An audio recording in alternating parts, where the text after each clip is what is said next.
قالوا ناس زمان العين كلاتنا ولا هضر عياتنا، قلبنا صافي وزهرنا طافي، الفقر ما يخوفناش والمال ما يبدلناش، وزوج وجوه ما عندناش. نهاركم مربوح، واش راكم، واش حوالكم، وليداتكم، ميمتكم، ان شاء الله نتوما وكامل جملتكم تكونوا بخير. قبل ما نبدا ديري نيه وديري جنب تزهالك الايام ان شاء الله. ندخلوا لخيامتنا اليوم باش نحضروا هاد المتقبة تاع المقلة. واش نحكي لكم من اروع ما يكون، خصوصا كي يكون البرد والشتاء. واش نحكي لكم مع كويس حليب ولا كاس لاتاي. واش نحكي لكم بنا. واش عندنا في هذه الوصفه؟ عندنا 3 كيلات سميد دقيق، يكون متوسط ولكن رايح شويه للخشين، يعني نفس الدقيق اللي نديرو به المقروط تاع المقله. واش نزيدو مغرفه صغيره بومبي تاع الملح، يعني هاد الوصفه ديري ليها الملح عادي كيما ديري الخبز، ماشي كيما ديري حاجه حلوه. زدت نص مغرفه صغيره تاع السكر. هاد السكر راح يعطيه شويه حلاوه، ومام طون يعني راح يعطي له هذيك التحميره الشابه، ما نخليوهش بزاف المقله وهي بس. نفس الكيله اللي درت بيها نديرها سمن. انا كانت خص نقص غرفه، زدت لها الزيت العادي، تقدروا ديروها كاع سمن. كيما اللي مثلا يخاف تنحلو ولا ينقص شويه من السمن ويديروا زيت، ولكن انا بالنسبه ليا يعني نديرها غير سمن وتخرج ما شاء الله. ومن بعد واش ندير؟ نقعد نبسس في هذاك السميد مليح باليدام تاعي. شوفوا العمليه كيفاش راني ندير، يعني راني نبسس فيه بين يديا، نحل فيه بين يديا حتى نشوف هذاك السميد كامل يعني تبدل لونه وبدا يتشرب لي كامل هذاك اليدام، يعني تشوفوا اللون تاعو تبدل. ثم واش ندير؟ نفس الكيلة اللي بديت نخدم بها يعني نكمل بها، نديرها ماء. واش الماء يكون شويه دافي، يعني المهم ماشي بارد، ما نقولوش دافي، ماشي بارد.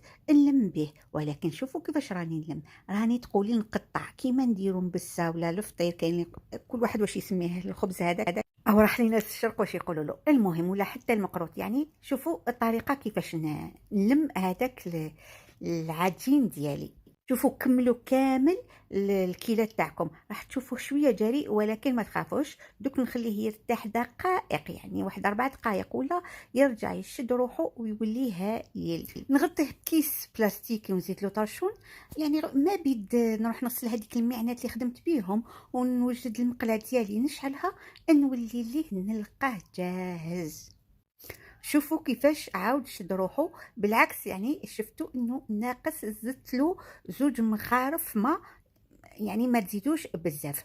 ما قلت لكمش حاجه، يعني الماء يكون ابيبخيك الدفا تاعو كيما تاع السمن باش ما يتحبب لكمش، يعني كي قلت لكم شويه دافي يكون كيما السمن اللي درناه مع الاول. شتو يعني ما كاش اسهل منه، وما تخافوش بهذه الطريقه يجيكم بسس ويجيكم يعني دوك تشوفوا لي حب العسل يجيه معسل حتى للقلب، وما ما تخافوش كامل انه ينحلكم في المقله، ولكن تبعوا الخطوات كيما راني ندير، يعني حتى طريقه العمل كيفاش راني نلم فيه كيفاه تبعوا بطريقتي، يعني ما تروحوش تحجنوه ومن بعد يجيكم محجن، ما يجيكمش مرمل، تقولوا ماشي الطريقه ماشي ناجحه، ولا ما تخدموش هذاك اللي دام مليح ومن بعد ينحلكم، ولا تنقصوا في الماء ومن بعد ينحلكم تقولوا ما الوصفه ماشي ناجحه. لا لا، تبعوا الخطوات راح تلقاو الوصفه مليون في المية ناجحه.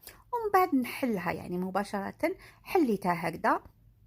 اذا خدمتوها بزاف غير زيدوا خلوها ترتاح، علاه باش هذاك السمن هنا تلقاوه داب بين يديكم كي تخدموا، يعني يعاود يشد روحه شويه. ومن بعد تحبوا تخدموه مقروطات كيما بكري، بصح المقروطات ما يجوش كيما المقروط تاع المقله يعني بومبي الله الله، ولا يجي مبلاطي باش يكون الفرق، ولا كيما راهم يديروا دوكا اشكال به.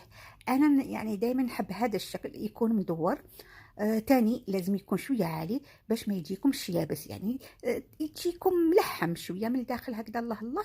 واش يجي ماشي ملحم، كي نقول ملحم صافي عجين، يجي مرمل. انا يا اخي قلت لكم ما بيد خليته يرتاح، كنت عمرت المقله ديالي وشعلتها باش نبدا نطيب مباشره. وشوفوا مثلا كيفاش جمعت هذيك البواقي تاع العجينه، ما تعجنوهاش، لموها وردوها في الكيس. ما بيد درت الحبيبات تاعي طيبوا وجدت وليت ليها باش نكمل نوجد الاخرين. شوفوا الزيت لازم تكون يعني مغطيه الحبات تاعكم تاع المتقبه، لازم تكون مغطيتها، ما تقعدوش تقلبوه فيه، ما يحبش تقلب.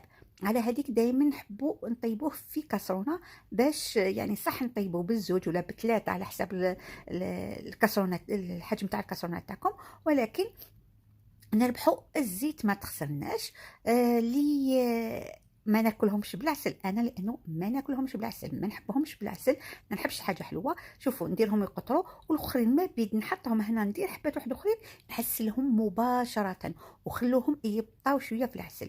اذا شفتوا العسل تاعكم ثقيله بزاف، تقدروا تزيدوا لها مغرفه تاع المزهر، هذه هي. والحموريه تاعو خصوصا اللي يتعسل ما تخلوش يحمر بزاف، لانه في العسل راح يزيد ياخد لون اكثر.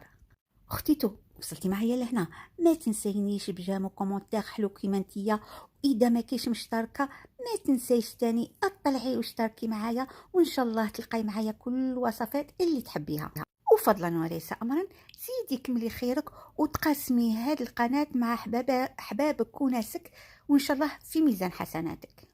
وكما قلت لكم اللي يحبها معسله مليح يطولها شويه في العسل. الوصفه تديروها في وقفه، يعني تنوضوا الصباح تصلوا فجركم، تشمخوها قبل ما تصلوا تجوا طيبوها، وتحطوا قهوتكم ولا لاتاي تاعكم مع وليداتكم يشربوا قبل ما يروحوا للمسجد.